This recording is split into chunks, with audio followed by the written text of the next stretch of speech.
Bismillahirrahmanirrahim. Assalamualaikum warahmatullahi wabarakatuh.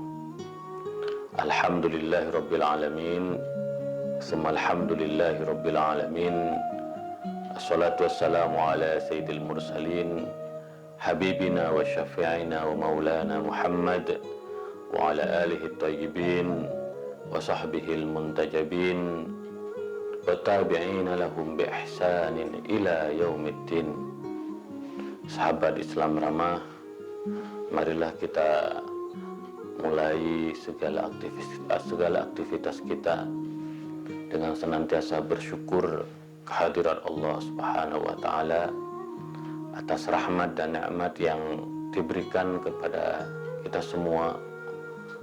Nikmat bisa menghirup nafas yang segar, nikmat bisa melaksanakan ibadah puasa di bulan suci ini, nikmat bahwa kita diberi kesehatan di tengah pandemi, dan kita terus berdoa mendoakan para tenaga medis yang berada di garda terdepan melakukan upaya-upaya pengobatan dan penyembuhan.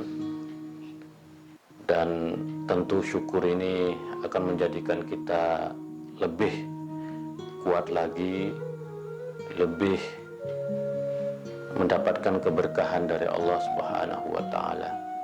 La in syakartum la azidannakum wa la in kafartum inna adabi lasyadid.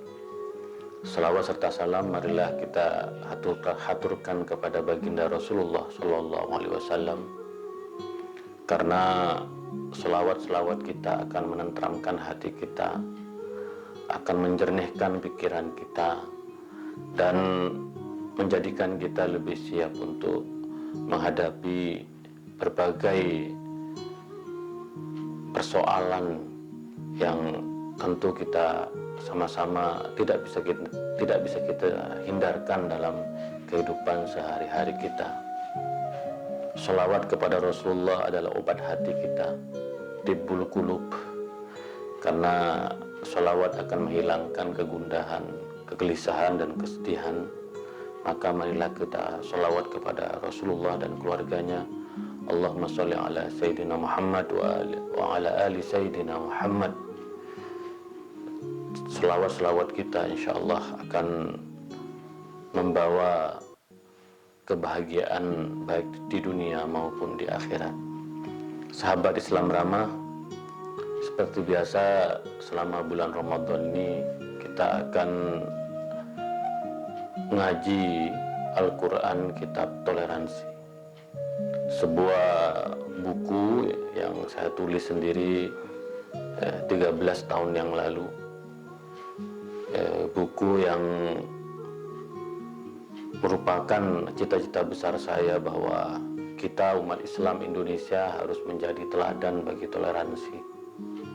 Karena bagaimanapun Islam adalah agama yang toleran, dan kitab suci Al-Quran kita adalah pedoman yang di dalamnya mewajibkan kita, mengajak kita, memerintahkan kita untuk selalu toleran, baik dalam kehidupan sesama muslim maupun juga kehidupan bersama kalangan-kalangan non-muslim dan seluruh umat manusia. Saya mempunyai pandangan bahwa peradaban manusia akan kokoh jika dibangun di atas pijakan toleransi. Dan kita tahu pengalaman hidup Rasulullah di Madinah menunjukkan bahwa kehidupan yang toleran telah membentangkan jalan bagi Rasulullah untuk membangun sebuah masyarakat yang berperadaban, masyarakat Madinah. Madinah artinya masyarakat yang berkebudayaan, yaitu masyarakat yang mempunyai peradaban dan keadaban tinggi. Nah, sahabat Islam ramah, selama bulan Ramadan ini saya akan mengupas ayat-ayat toleransi yang dapat menjadi pedoman kita dalam membumikan toleransi, dalam menghadapi intoleransi, baik itu yang berupa pemikiran-pemikiran ataupun intoleransi dalam bentuk tindakan nyata yang merugikan orang lain.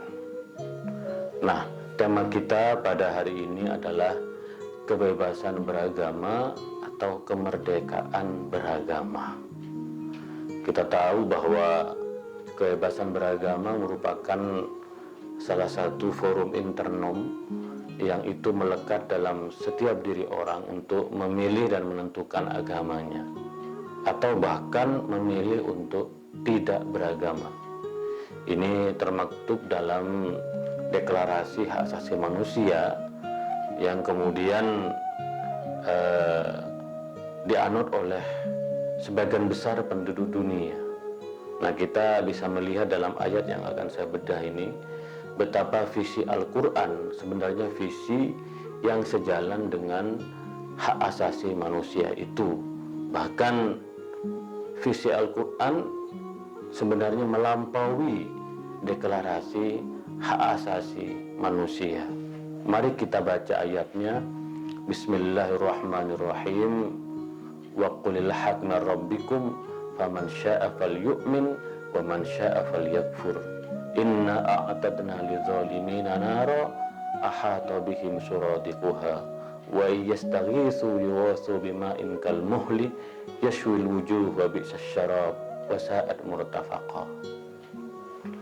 Nah, ayat ini berisi tentang 3 hal yang dapat menjadi pedoman kita dan bagaimana agar kita betul-betul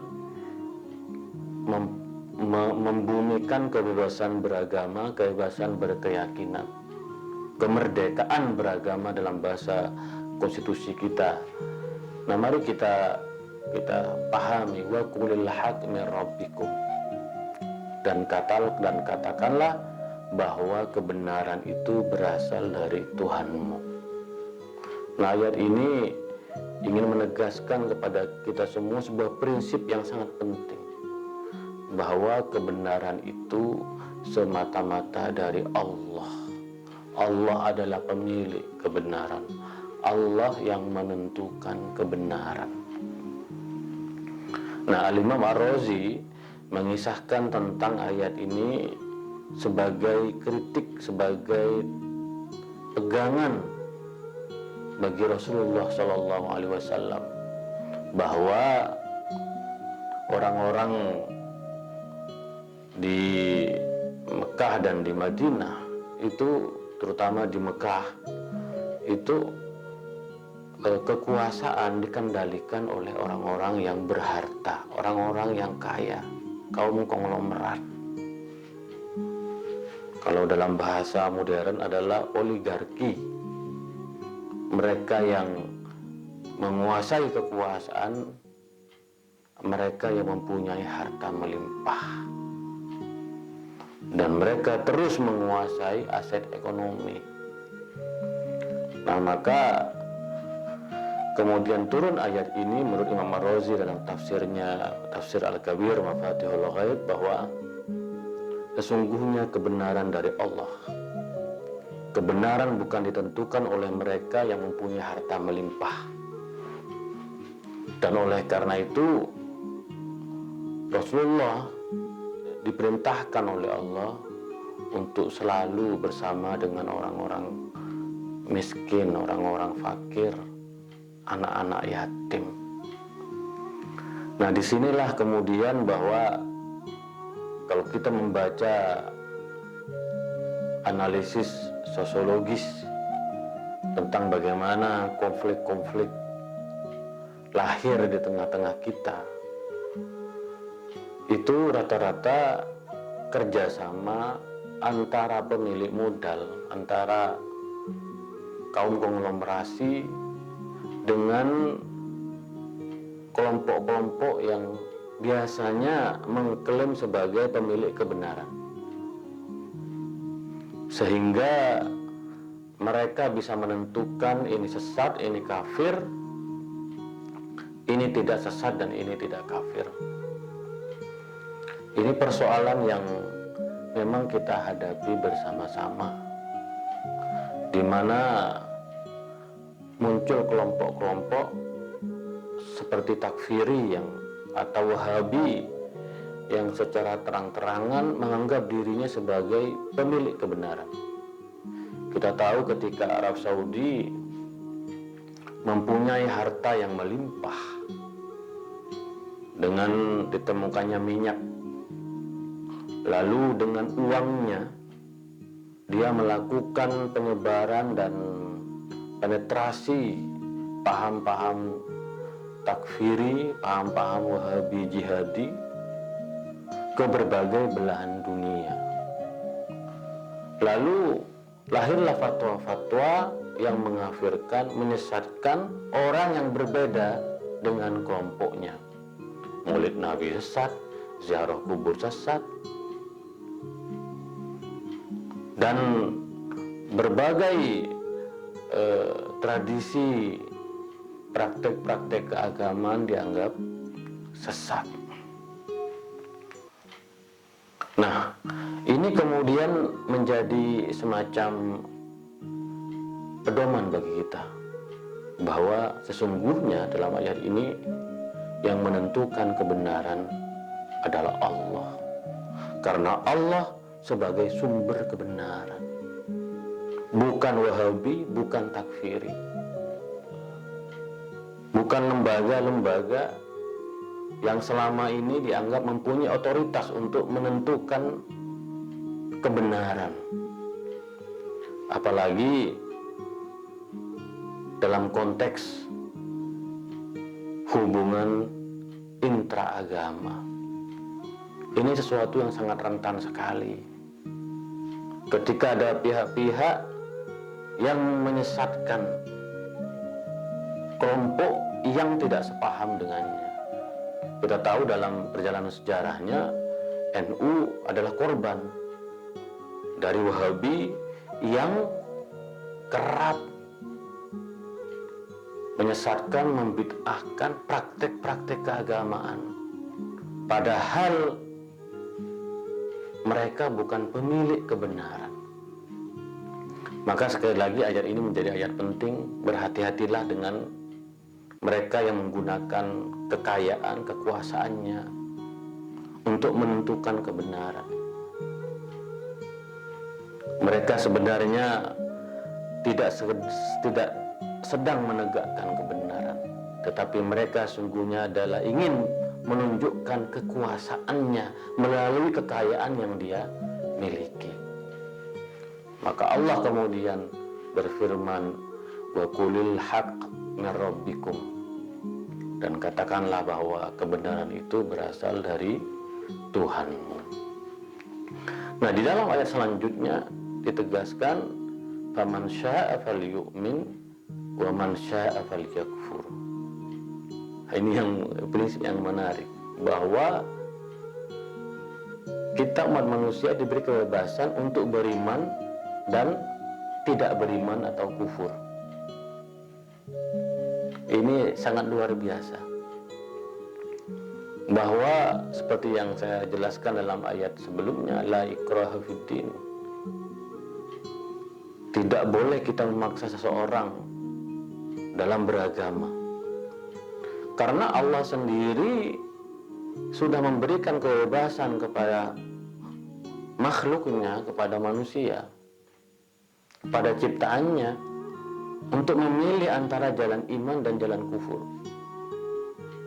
Ini yang saya katakan bahwa Al-Quran menegaskan kebebasan beragama jauh sebelum deklarasi hak asasi manusia. Kenapa demikian? Kata Al-Imam Ar-Razi dan Al-Imam Al-Qurtubi, karena Allah sudah memberikan akal, memberikan hati nurani kepada setiap manusia, maka manusia mempunyai kebebasan untuk memilih dan bertindak. Maka sesuai dengan cara pandang Mu'tazilah, karena Allah sudah memberikan akal pada manusia, maka dengan akalnya manusia bisa menentukan dia bisa beriman dan kufur. Dan Al-Imam Al-Razi membenarkan pandangan Mu'tazilah ini. Al-Imam Al-Ghazali juga menegaskan bahwa manusia akan dinilai sesuai dengan kehendak dan tindakannya. Maka karena Allah sudah memberikan kebebasan kepada umatnya untuk beriman dan kufur, maka kita mestinya slow.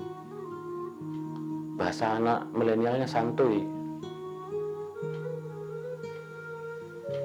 Kita jangan mempersoalkan pilihan seseorang, karena setiap pilihan dari seorang itu akan dipertanggungjawabkan oleh dirinya sendiri.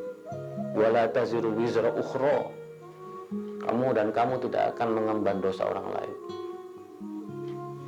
Allah memberikan akal kepada kita. Allah sudah menurunkan kitab suci kepada kita, sudah membentangkan mana jalan yang benar dan mana jalan yang tidak benar, mana jalan keimanan dan mana jalan kekufuran. Maka kita harus berjiwa besar, kita harus bijaksana dalam melihat fenomena keimanan dan kekufuran. Tugas kita adalah menyampaikan dakwah yang baik. Tidak boleh ada paksaan terhadap seseorang. Apalagi terhadap sesama muslim yang benar-benar beriman kepada Allah. Rukun imannya sama, dan kemudian kita malah menganggap orang yang beriman itu kafir. Seperti dalam yang disebutkan di awal adalah paham takfiri, mengafirkan orang yang beriman. Itu sama sekali sangat bertentangan dengan prinsip ayat ini. Kita dituntut oleh Allah untuk menjadikan iman. Kalau kita memilih jalan iman, maka kita harus konsisten dengan keimanan kita. Makanya Al-Imam Al-Asy'ari mengatakan bahwa tidak boleh ada pertumpahan darah terhadap sesama muslim yang sama-sama menghadap kiblat, terhadap sesama muslim yang mengucapkan syahadat yang sama, asyhadu an la ilaha illallah wa asyhadu anna muhammadar rasulullah. Karena Allah sendiri sudah memberikan jalan keimanan dan kita harus konsisten. Maka sering saya mengatakan bahwa iman itu satu akar kata dengan aman. Kalau kita betul-betul iman, maka kita harus menciptakan keamanan, kedamaian, kenyamanan, ketentraman. Tidak boleh ada pihak-pihak yang menganggap dirinya beriman, membawa bendera la ilaha illallah, lalu melakukan tindakan kejahatan, melakukan tindakan yang kekerasan. Itu sama sekali tidak make sense, tidak masuk akal. Kalau kita betul-betul beriman, maka harus kita tunjukkan kita dapat membumikan toleransi di tengah-tengah masyarakat kita. Terhadap orang yang kufur sekalipun, kalau dia tidak mengancam kita, tidak menyerang kita, tidak melalui kita, maka kita harus perlakukan juga dia secara toleran. Karena apa? Faman syaa'a falyu'min wa man syaa'a falyakfur. Siapapun di antara kalian yang beriman, silahkan beriman. Kalau di antara kalian ingin kufur, silahkan kufur. Lalu apa yang dilarang oleh Allah sesungguhnya? Ini dalam ayat setelah ini sanksinya dari Allah sangat luar biasa bagi yang masuk kategori ini. Inna a'tatna lizalimina naro. Sesungguhnya kami menyediakan bagi orang-orang yang zalim adalah api neraka. Yang dilarang oleh Allah adalah kezaliman, berbuat zalim, berbuat kejahatan pada orang lain. Wabil khusus para ulama tafsir, karena ayat ini betul-betul mengkritik terhadap orang-orang yang menjadikan kekayaannya sebagai cara untuk meraih kekuasaan dan menghalalkan segala cara.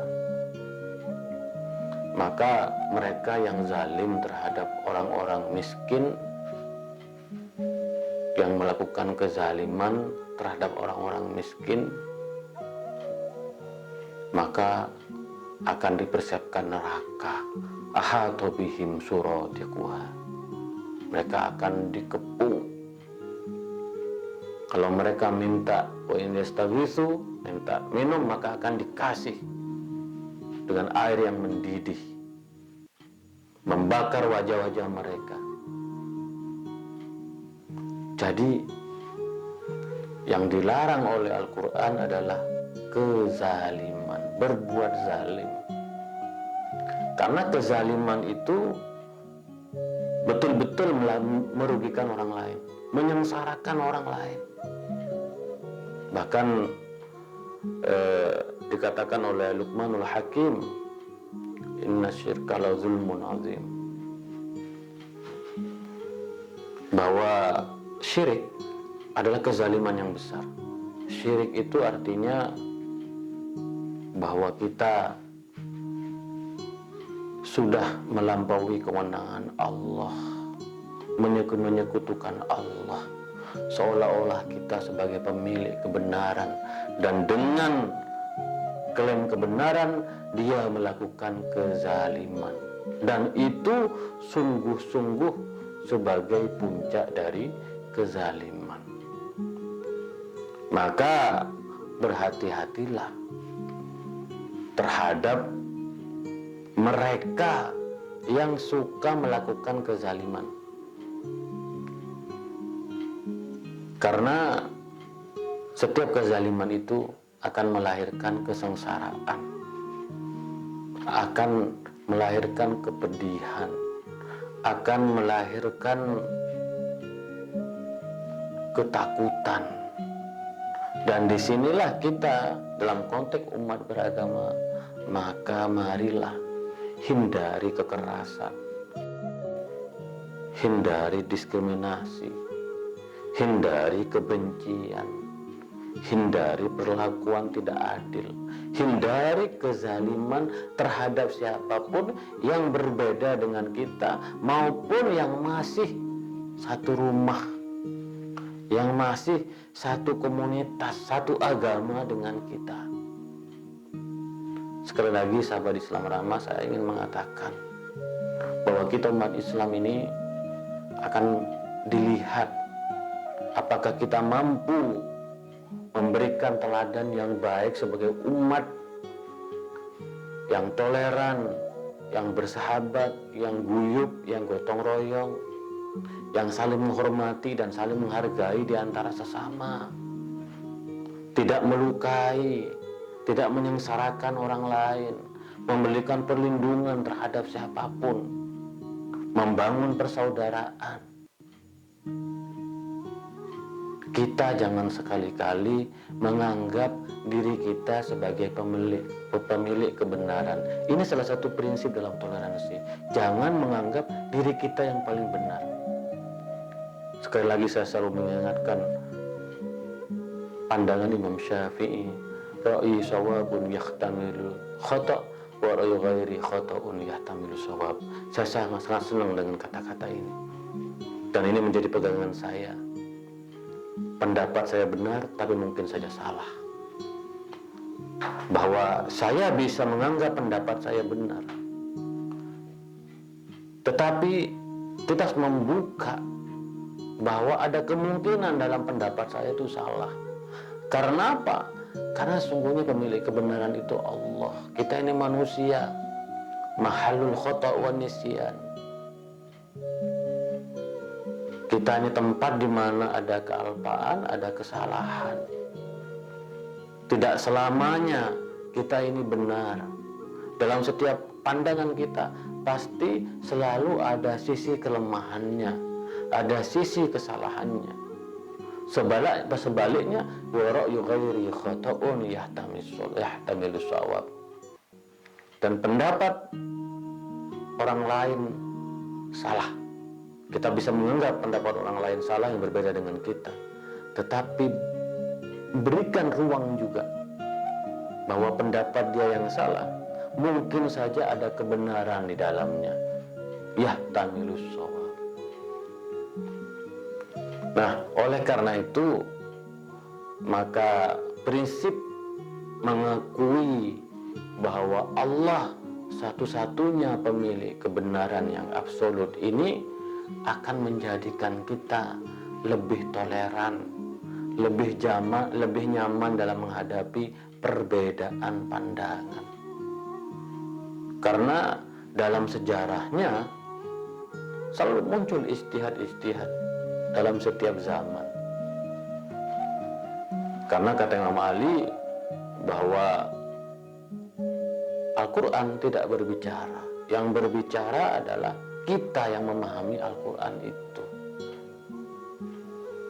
Dan dalam sepanjang sejarah lalu muncul ijtihad melalui kitab-kitab tafsir, melalui kitab-kitab tasawuf, melalui kitab-kitab akidah, melalui kitab-kitab tafsir fikih. Kalau kitab fikih isinya adalah ijtihad. Dan para ulama tidak pernah menganggap pendapatnya sebagai pendapat yang benar. Selalu ada pandangan wallahu a'lam bishawab. Sesungguhnya Allah lebih tahu tentang kebenaran. Apa yang kita sampaikan hanya pandangan kita, merujuk kepada Al-Quran dan Sunnah, merujuk kepada pandangan ulama-ulama terdahulu atau sahabat dan tabi'in terdahulu terhadap Al-Quran dan Sunnah Nabi. Maka sekali lagi, kalau kita tahu bahwa Allah sebagai pemilik kebenaran, maka kita akan semakin menerima kenyataan keragaman. Bahkan di dalam Al-Quran, faman syaa falyu'min wa man syaa falyakfur. Siapa di antara kalian yang mau beriman, monggo. Siapa di antara kalian yang mau kafir, monggo. Dipersilahkan. Karena setiap orang akan menghadap kepada Allah sendiri-sendiri. Kita tidak menghadap kepada Allah sesuai dengan ormas kita. Tidak. Kita akan mempertanggungjawabkan seluruh amal baik kita tergantung apa yang kita lakukan di dunia. Jadi sahabat Islam ramah, mari kita jauhi kezaliman. Mari kita jauhi kekerasan. Mari kita jauhi diskriminasi dan kebencian. Ini adalah prinsip toleransi di dalam Al-Quranul Karim. Mudah-mudahan kita akan terus menjadi umat yang toleran, umat yang bisa menjaga keragaman, umat yang dapat menjaga kerukunan dan keharmonisan. Itulah kira-kira dari saya. Kurang lebihnya mohon maaf. Wa taufiqi illa billah, alaihi tawakkaltu wa ilaihi unib, wallahul muwaffiq ila aqwamit thoriq. Assalamualaikum warahmatullahi wabarakatuh.